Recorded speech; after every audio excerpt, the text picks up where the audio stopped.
Hello viewers, আসসালামু আলাইকুম। কেমন আছেন সবাই? আজকে আমি নুডলস রান্না করতে যাচ্ছি আমার মতন করে। এজন্য আমি কিছু সবজি কেটে নিয়েছি। গাজর, আলু, টমেটো, সিম আর পেঁয়াজ কুচি।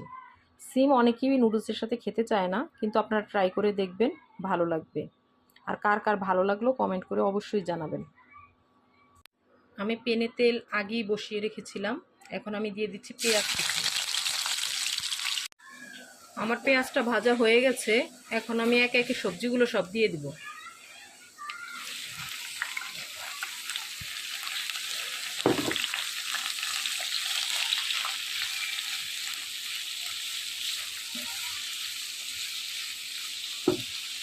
এখন আমি দিয়ে দিচ্ছি নুডলসের মশলা। নুডলসের মশলাটা নুডলস দেওয়ার আগে দিয়ে দিবেন, তাহলে সবজিগুলোতে একটা আলাদা টেস্ট চলে আসবে। যেহেতু সবজির পরিমাণ বেশি, তাই এখানে একটু এক্সট্রা লবণ ব্যবহার করতে হবে।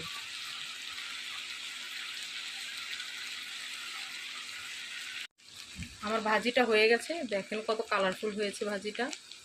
আর এখানে আমি নুডলসটা আগেই হালকা সিদ্ধ করে রেখেছি। এখন আমি এটা দিয়ে দিব সবজির ভিতরে। তৈরি হয়ে গেল আমাদের সুস্বাদু মজাদার ভেজিটেবল নুডলস। ট্রাই করবেন প্লিজ। কে কে রান্না করে খেলেন আমাকে কমেন্ট করে জানাবেন।